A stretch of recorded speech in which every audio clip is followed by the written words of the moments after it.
Hello guys, welcome back to सरकारी नौकरी वाले बाबा। I am Dhananjay.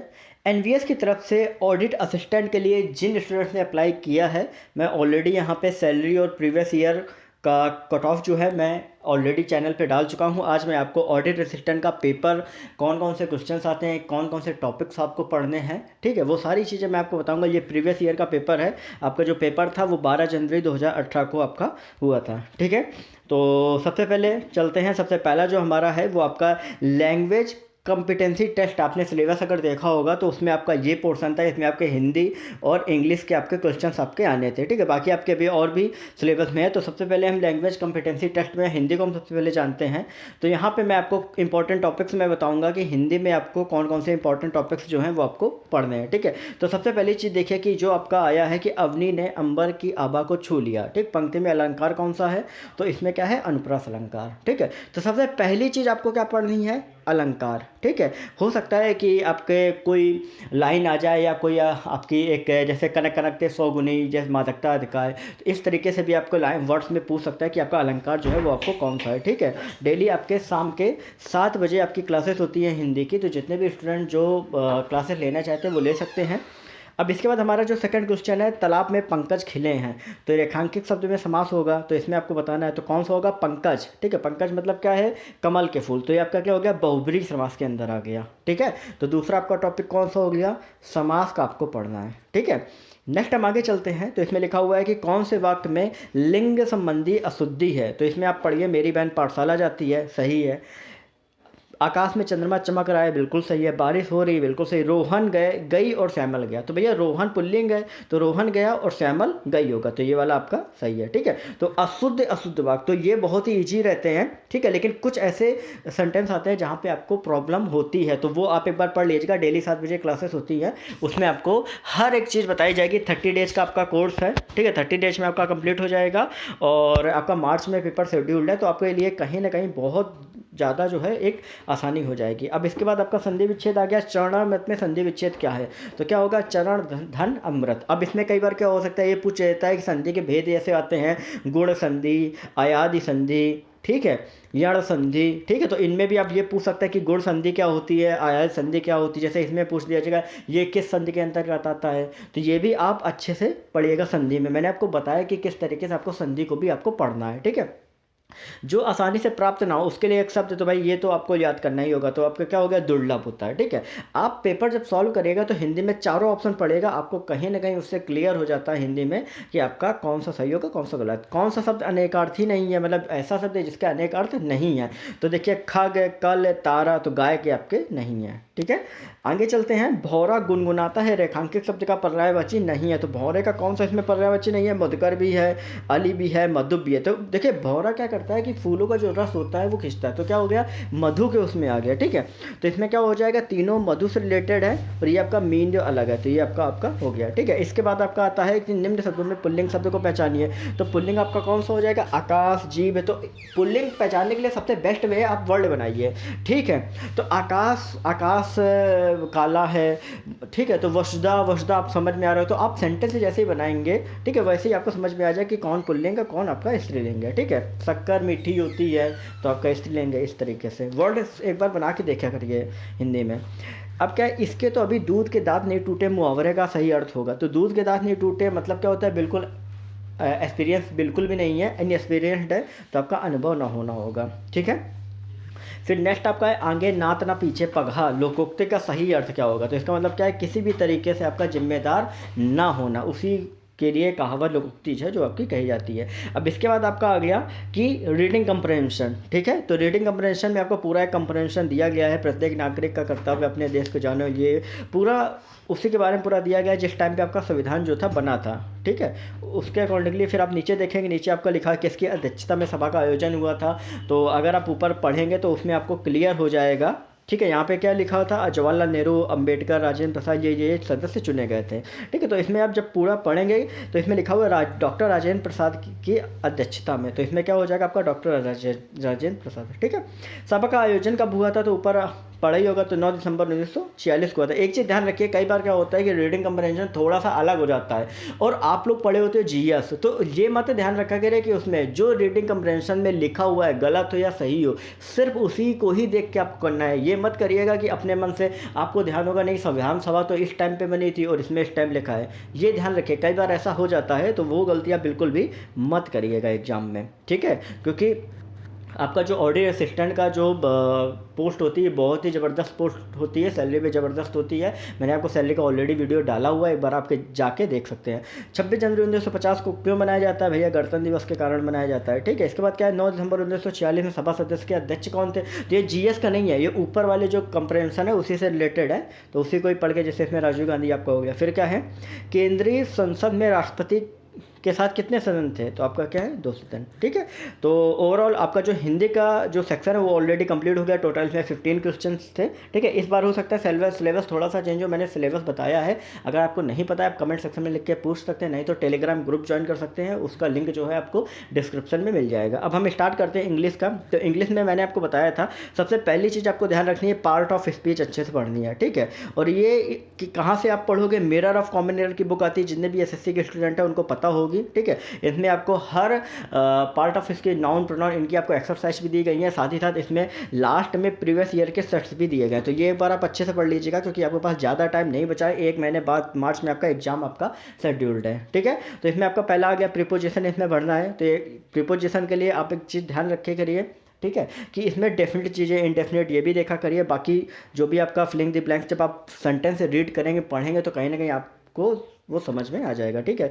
सेम इसी प्रकार से ये भी आपका प्रीपोजिशन का क्वेश्चन है। अगर आपको पेपर चाहिए आप टेलीग्राम ग्रुप ज्वाइन करिए, वहाँ पे पेपर ऑलरेडी मैं डाल देता हूँ, जितने भी स्टूडेंट हैं ज्वाइन किए हुए हैं, तो मेक श्योर आप वहाँ ज्वाइन करिए। अगर आपको नहीं भी मिलता है तो आप लिख के आप कह सकते हैं कि सर मुझे पेपर चाहिए ऑडिट असिस्टेंट का, तो मैं वहाँ पर एक बार अलग से अवेलेबल भी आपको करा दूंगा, ठीक है। तो इसमें आपको क्या है, इसमें आपको ये बताना है कि भाई सुटेबल प्रोपोजिशन आपका कौन सा आएगा। This is one of the 1000 giant sink holes और moulins in Greenland where the water is draining dash the ice melt into the ocean. तो क्या होगा, where the water is draining through the ice, ठीक है। ध्यान रखें, with in होगा नहीं, बाई होगा नहीं, ड्यूरिंग होगा नहीं, थ्रू होगा यहाँ पे, ठीक है। तो इस तरीके का आपके आते हैं। फिर इसमें आपका क्या दिया गया है, एक मॉडल वर्ब आपको एक सुटेबल भरनी है कि आपकी कौन सी होगी, तो ये आप भर लीजिएगा, ठीक है। ये आपको पार्ट ऑफ स्पीच में सारी चीज़ें आपको आ जाएंगे, ठीक है। अब इसमें क्या दिया गया है कि इसमें क्या है कि ग्रामेटिकल मिस्टेक्स है, ये 4 सेंटेंस दिए गए हैं, इसमें ग्रामेटिकल मिस्टेक्स है, आपको बताना है कि कौन सा है। तो भाई ये भी आप पार्ट ऑफ स्पीच का एक तरीके से पार्ट है, आपको चीज़ें समझ में आ जाएंगी। फिर इस बार दिया गया है कि इसमें आपको कंजंक्शंस बताना है, कि आपको 4 सेंटेंस दिए गए हैं, किसमें आपका कंजंक्शन का जो है वो यूज जो है वो बिल्कुल करेक्टली किया गया है, ठीक है। इसके बाद आपको दिया गया फ्रॉम द एबव ऑप्शन, ठीक है। इसमें कलेक्टिव नाउन, एक्स का कलेक्टिव नाउन आपको चूज करना है, तो आपका क्या हो जाएगा, क्लच। क्लच आपका क्या हो जाएगा, ये आपका collective noun. Collective nouns means क्या होता है, मतलब ऐसी चीज़ जैसे मान लो गायों का समूह हो गया तो हर्ड हो गया, तो इस तरीके से आपका कलेक्टिव नाउन के मतलब समूह का पूरा। तो एक्स के लिए आपका क्या हो जाएगा, क्लच आपका हो जाएगा, ठीक है। ये बंडल, नेस्ट, ब्रूड, ठीक है, भी देख लीजिएगा। फिर क्या है, इसमें शिप्स के लिए कलेक्टिव नाउन यूज करना है, तो शिप्स के लिए क्या होता है, क्लाउडर आपका होता है, ठीक है। फिर आपका इसमें फिलिंग द ब्लैंक्स दिए गए हैं, ठीक है। इसमें आप देखिए कि इसमें आपको एडजेक्टिव करेक्ट पढ़ना है। देखिए पार्ट ऑफ स्पीच का किसी भी एग्जाम में बहुत ज़्यादा योगदान होता है, तो आप उसको अच्छे से प्रिपेयर, मतलब उसको एक बार रिवीजन आप जरूर कीजिएगा और जितना ज़्यादा हो सके आप प्रैक्टिस करिए, ठीक है। अगर आपको मॉक टेस्ट नहीं पता है तो मैं आपको बता दूंगा कि कौन से मॉक टेस्ट लेने हैं, आप ग्रुप में ज्वाइन करिए, वहाँ पे हर सवाल के जवाब आपको वहाँ पे मिल जाएंगे। मे भी कमेंट सेक्शन में कई बार मैं नहीं देख पाता हूँ, तो बेटर ये है कि आप ग्रुप में एक बार पूछा, क्योंकि ग्रुप में ऑलमोस्ट देख लेता हूँ, नहीं भी है तो बाकी स्टूडेंट्स भी आपको असिस्ट कर देंगे। फिर आपका दिया गया है कि 1 वर्ड सब्स्टिट्यूशन आपको दिया गया नीचे, the smell that often accompanies the first rain after a long period of hot and dry weather. तो ये क्या हो गया, पिक्चर हो गया, ठीक है। फिर इसके बाद आपका रीडिंग कंप्रहेंशन आ गया, ठीक है। तो रीडिंग कंप्रहेंशन में जैसा मैंने हिंदी में बताया था वैसा सेम इंग्लिश में कि आप इसको अच्छे से एक बार पढ़िएगा, एक एक पॉइंट पढ़िएगा। देखिए कुछ चीज़ें कंप्रहेंशन में कॉमन होती है। पहली चीज़ टाइटल आता है, ठीक है। दूसरी चीज़ आपके उसमें कई सारे क्वेश्चंस आपके पुटअप हो जाते हैं। तीसरी चीज़ आपका कोई वर्ड होगा उसका सिनोनिम्स बताना होगा या एंटोनिम बताना हो, ठीक है। उसके बाद फिर आपका क्या रहता है कि कई बार कोई सेंटेंस होता है, ठीक है, उसका आपको ये बताना होता है कि इसका मीन क्या है, आपको कंप्रहेंशन में पूछा गया है, ठीक है। तो इस तरीके के आपको क्वेश्चंस आते हैं, आप इसमें देख भी सकते हैं कि इसमें दिया गया रेस्ट का मीन क्या है, जो कि मैंने अभी आपको बताया था, ठीक है। और इसके बाद क्या है, what kind of childhood did David have before he went to, ठीक है, यारमाउथ। तो इसमें इसमें ये बताना है कि भाई किस तरीके का चाइल्डहुड था, ठीक है। तो इसमें कंटेंटेड होगा, तो इस तरीके से आपसे करने होंगे। तो कंप्रेंशन ईजी आता है हिंदी और इंग्लिश में, इतना ज़्यादा टफ नहीं आता बाकी एग्जाम्स के कंपैरिजन में, ठीक है। तो ओवरऑल आपके 15 क्वेश्चन आपके इंग्लिश के लास्ट ईयर थे, तो टोटल ओवरऑल 30 क्वेश्चन आपने अभी सॉल्व कर लिए। अब हम सॉल्व करेंगे रीजनिंग, ठीक है। रीजनिंग हम सॉल्व करेंगे, ठीक है। तो रीजनिंग में आप एक बार देख लीजिएगा कि कौन कौन से टॉपिक्स आते हैं, क्योंकि रीजनिंग ऑलरेडी सबको आती है, लेकिन कुछ ऐसे टॉपिक्स होते हैं जिनमें आपको मेहनत करने की ज़रूरत होती है, और वही जो मेहनत कर लेते हैं असल में वही जो है पास हो पाते हैं, ठीक है। तो आप मेन टॉपिक्स पे ज़्यादा फोकस करिएगा। जैसे इसमें आपकी रीजनिंग जो पेपर जो है आपका हिंदी इंग्लिश दोनों लैंग्वेज में आता है, ठीक है। आप ध्यान से पेपर को समझिएगा, ठीक है। ये नहीं कि आप इंग्लिश में देख रहे हैं तो इंग्लिश में ही आता है, दोनों में आता है। आप जो चूज़ करेंगे वो आपको उसी लैंग्वेज में पेपर होगा। अगर आप चाहो बीच में क्वेश्चन में, तो उसमें भी आप लैंग्वेज किसी भी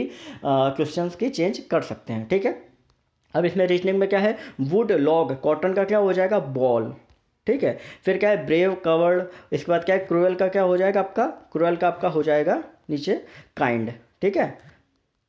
फिर इसके बाद नीचे आ जाएंगे क्या है कि in a row of boys Rajesh is sixth from the left, Rajesh जो है लेफ्ट से सिक्स है, ठीक है। और नरेश जो है वो राइट से नाइन्थ है, ठीक है। अब ये लेफ्ट राइट से है। फिर बात क्या है, जब दोनों बॉय जो होते हैं वो इंटरचेंज कर लेते हैं, तो पोजीशन राजेश जो है, ठीक है, ये आपका राजेश हो गया, ठीक है, ये आपका नरेश हो गया। राजेश जो है वो लेफ्ट से नवा हो जाता है, ठीक है। और क्या नाम है, हाँ, अब ये बताना है कि टोटल रो में कितने हैं। मतलब क्या हो गया कि राजेश पहले इधर था, अब क्या हो गया, इधर हो गया, तो इधर लेफ्ट से आपका क्या आ गया, 9 आ गया। तो अगर हम इसको कैलकुलेट करेंगे तो 9 ये हो गए, और बीच में इनका डिफरेंस आप देख लीजिए कि कितने का डिफरेंस बढ़ गया, ठीक है, 3 का बढ़ गया। फिर उसी में क्या हो जाएगा कि बाकी इधर के जो है 5, तो ओवरऑल 9, ठीक है, +5 प्लस आपका क्या हो जाएगा 13, ठीक है। तो ओवरऑल आप ऐड करोगे तो कितना आ गया आपका 27 आ गया, ठीक है। तो 27 आपका आंसर आ जाएगा। Select the option that is related to the third term. इसमें क्या है, इसमें पूरा क्वेश्चन आपको दिया गया है, इसमें आपका थर्ड टर्म का आपको बताना है कि कौन सा है। जैसे इसमें देखिए थोड़ा सा आपका स्केल इधर आ रहा है, ठीक है, FHJK, ठीक है। अब इसका जैसे रिलेशन इसके साथ है वैसे ही QSUW का होगा। तो देखिए F, तो EFIHI हो गया, ठीक है, IJ हो गया और KL हो गया। इस तरीके से रिलेशन है। तो इसमें क्या हो गया, Q तो PQST, ठीक है, और इसके बाद क्या हो जाएगा U, तो यहाँ पे क्या हो जाएगा TU, और यहाँ पे W है तो W और X। मतलब एक बार इधर से फिर इधर फिर इधर फिर इधर, तो PTTX आपका आ जाएगा, ठीक है। नेक्स्ट आगे बढ़ते हैं। आपको दिया गया नंबर्स 40582426711836 है। अब इसका किस तरीके से रिलेशन है, तो इसमें आपका क्या हो जाएगा, इसमें रिलेशन आपका लगेगा जाके 17, ठीक है। दोनों में एक बार डिफरेंस देख लीजिएगा, ठीक है, और इसमें एक बार देख लीजिएगा, ठीक है। तो ये आपका 2847 आएगा, ठीक है। आई थिंक मेरे हिसाब से इसमें आपका लगेगा जाके सबको ऐड करो, इसको ऐड करो, सेम इसी तरीके से आपको इसको भी ऐड करना होगा। देख लीजिएगा आप क्वेश्चन, अगर आपको नहीं आ रहा तो फिर आप ग्रुप में फ़ोटो खींच के डाल दीजिएगा, तो मैं उसका सोल्यूशन आपको प्रोवाइड करा दूंगा, ठीक है। तो इसमें दिया गया select the third term, same वही, उसमें 15 से 50 किस तरीके से रिलेटेड है, उसी तरीके से 18 से आपको रिलेट करना है, ठीक है। तो इसमें किस तरीके से होगा, 15 और 50 का, तो 15 टाइम 45 और +5, ठीक है, कितना हो गया 50 हो गया। सेम इसी तरीके से 18 टाइम 54 प्लस, अब क्या इसमें ऐड करना होगा, तो ये देखना है कि इसमें 5 किस तरीके से ऐड किया गया। मतलब 15 टाइम 45 और 15 को 3 से डिवाइड किया तो यहाँ पे 5 आ गया, 3 5 15। तो इसी प्रकार से 18 टाइम 54 और 18 को 3 से डिवाइड करेंगे तो 6 आ जाएगा। तो क्या हो गया आपका टोटल 54 और 6 60, ठीक है। अगर नहीं समझ में आया तो दोबारा से आप एक बार देख लीजिएगा, आपको समझ में आ जाएगा, ठीक है। इसके बाद हम नेक्स्ट बढ़ते हैं कि डिफरेंस बताना है 9 और 8 के बीच में। तो इसमें 9 देखिए कहाँ पे है, यहाँ पे है, तो उसी तरीके से 1 0 0 0 0, 4 0 लग गए। 8 कहाँ, यहाँ पे, तो यहाँ से 10 आप सब्सट्रैक्ट कर दोगे, आ जाएगा ऑलरेडी, ठीक है। देख लीजिएगा, सिलेक्ट द ऑप्शन डिफरेंट, बाकी 3 ऑप्शन से कौन सा डिफरेंट है, ठीक है। तो इसमें आपका कौन सा है, फॉरेस्ट, वुड, जंगल, गार्डन। तो हर जगह आप देख रहे होंगे, फॉरेस्ट में भी आपकी वुड्स होती हैं, वुड भी वुड है, ठीक है। इसमें जंगल में भी आपकी वुड्स होती हैं, गार्डन में आपका क्या होता है, वो डिफरेंट होता है आपका यहाँ पे, ठीक है। फिर इसके बाद हम जाएंगे कि इसमें क्या बाकी 3 से कौन सा डिफरेंट है। तो इसमें आप देखिएगा BDH 2 4 6 8 हो गया, ठीक है, 10 12 14 16 हो गया, 18 20 22 और आपका 24 होगा। यहाँ पे देखिएगा 11 तो 13 तो 15 तो 17, तो 11 वाली लाइन चल रही है, आप सब में इवन वाली चल रही है, इसमें आपकी ऑड वाली चल रही है, ठीक है। अब इसके बाद क्या राशिद जो है, ठीक है, गुलशन के पिता की बहन के बेटे का बेटा है। ठीक है, अब ये देखिए थोड़ा सा ट्रिपल हो गया। ठीक है, राशिद जो है गुलशन यहाँ पे गुलशन के पिता की बेटी के बेटे का बेटा है। ठीक है, और इस तरीके से आपका राशिद जो है गुलशन के फादर से किस तरीके से रिलेट कर रहा है, तो आप एक बार लगा के खुद सॉल्व करिएगा। ठीक है, यहाँ पे आपको आंसर भी दिया गया, एक बार चेक कर लीजिएगा। फिर इसके बाद हम नेक्स्ट देखते हैं। नेक्स्ट हमारा 41 क्वेश्चन ये आपका स्टेटमेंट का हो गया। बहुत ही ज़्यादा इंपॉर्टेंट क्वेश्चन ये आपका आता है। बहुत से लोग जो होते हैं वो गलत करते हैं, अगर आपने प्रैक्टिस नहीं करी तो आप भी गलत करोगे। तो यहाँ पे हम देखेंगे कि इसमें दिया गया सभी बुक्स जो है नॉवेल हैं। ठीक है, मान लिया। अब इसमें क्या है, कुछ पोयम जो है वो आपकी नॉवेल हैं। अब इसमें देखिएगा कंक्लूजन क्या है, कुछ नॉवेल जो हैं वो आपकी बुक्स हैं। बिल्कुल सही बात है, सारी बुक्स नॉवेल हैं तो कुछ नॉवेल बुक्स होंगी। ठीक है, अब कुछ नॉवेल जो हैं वो आपके पोयम हैं। ठीक है, कुछ नॉवेल जो हैं वो आपके पोयम, हाँ ये भी बिल्कुल बात सही है। तो एक तरीके से दोनों कंक्लूजन जो हैं वो आपके सही होंगे। क्यों? क्योंकि देखिए कुछ पोयम नॉवेल्स हो सकती तो नॉवल पोयम्स तो ऑलरेडी हो सकती है, और अगर कुछ बुक्स नॉवेल हो सकती है तो कुछ नॉवेल बुक्स हो सकते हैं। ठीक है, तो आप इस तरीके से आप वेन डायग्राम बना के एक बार रिलेट कर लीजिएगा। इसके बाद आपको दिया गया है, ये बहुत ही ईजी क्वेश्चन आपका आता है, जिसमें आपका ये होता है कि जो इसमें दिया गया है नेम एड्रेस इस तरीके से, वो बाकी सबसे आपका किस तरीके से एग्जैक्ट जो उसका सेम वही होगा, वो किस तरीके से होगा। तो एक बार देख लीजिएगा, बहुत ईजी क्वेश्चन ये होता है। पेपर में आपको डाल दूंगा, ठीक है, ग्रुप में देख लीजिएगा। अब इसमें दिया गया है कि 12/4 आपका कितना हो गया, 128। ठीक है, सेम इसी प्रकार से 14 × 5 171 आपका दिया गया है। अब इसमें क्या है, 16 × 7 आपका क्या हो जाएगा। ठीक है, तो ये भी आपका बहुत ईजी क्वेश्चन, एक बार सॉल्व करेगा, नहीं आता तो फिर मैं आपको बता दूंगा। ठीक है, 44 में क्या है, आपका सेम वही चीज़ दी गई कि आपका इंग्लिश के 5 वर्ड दिए गए। अब इनको अरेंज करना है आपको, क्या नाम है, स्मॉल से बिग में। ठीक है, तो ये भी आप कर सकते हो इजीली, कोई इसमें कोई दिक्कत नहीं। इसमें अल्फ़ाबेटिकल एक बार ऑर्डर देखते हुए चला करिए। ठीक है, उसी हिसाब से आपका हो जाएगा। अब 45 नंबर आपका कौन सा है कि किसी कोड में फार्मूला 1 रेसर को 482 लिखा गया, गुड इज 1 को ये लिखा गया है, रोज इज पिंक को ये लिखा गया। तो इसमें भैया गॉड का क्या होता है, तो सबसे पहली चीज़ आपको करनी होती है कि गॉड है कहाँ पे। तो गॉड आपका क्या है, यहाँ पे गॉड इज 1, तो यहाँ से अब रिलेट करो बाकी दोनों को। तो ई जो 1 को अगर हम पा लें तो गॉड को हम पा लेंगे। ठीक है, इसके लिए क्या करते हैं, 1 का फार्मूला 1 रेसर है, गुड इज 1 है, तो इसमें देखिए क्या रिलेट कर रहा है, 2। तो 1 का आपका क्या हो गया, 2, रोज इज पिंक, और 983 है, तो 983 में क्या हो गया, तो 3 मतलब इज हो गया। ठीक है, तो 2 3 निकल के कितना बचा, 5। बहुत ईजी क्वेश्चन है। ठीक है, अब इसके बाद क्या है, इसके बाद आपकी क्या चालू हो रही है, इसके बाद आपका मैथ चालू हो गया है। ठीक है, तो अभी क्या है, अभी हम यहीं तक ही कंप्लीट करते हैं। अभी हमने आपको क्या क्या बताया, हिंदी का बताया, ठीक है, इंग्लिश का मैंने आपको बता दिया है, और रीजनिंग मैंने आपको बता दिया। टोटल सबके 15 क्वेश्चन आए थे। 45 मैंने क्वेश्चन करा दिए हैं 100 में। ठीक है, बाकी जो आपके 55 क्वेश्चन है जिसमें आपकी मैथ और जीए वगैरह होगी। ठीक है, कुछ उसमें और भी अलग से सब्जेक्ट्स हैं, तो वो मैं आपको नेक्स्ट सेशन में कराऊंगा। So make sure channel subscribe जरूर करें, बेल नोटिफिकेशन जरूर ऑन करें, और वीडियो को लाइक करना बिल्कुल भी मत भूलिए, क्योंकि आगे भी आपको बहुत सी ऐसी अपडेट्स हैं जो मैं आपके लिए लाता रहूँगा। एंड अगर आपके पेपर चाहिए सो मेक श्योर आप ग्रुप जरूर ज्वाइन करिए, लिंक डिस्क्रिप्शन में दिया गया है, वहाँ पे आप पूछेंगे तो मैं आपको पेपर जो है वो आपको अवेलेबल करा दूंगा। मिलते हैं आपको नेक्स्ट वीडियो में बहुत से इंटरेस्टिंग अपडेट्स साथ। तब तक के लिए आप अपनी प्रिपरेशन बनाए रखें, क्योंकि 1 महीने बाद पेपर है, तो अभी आपको पढ़ना बहुत ज़्यादा इंपॉर्टेंट है। ओके, मिलते हैं।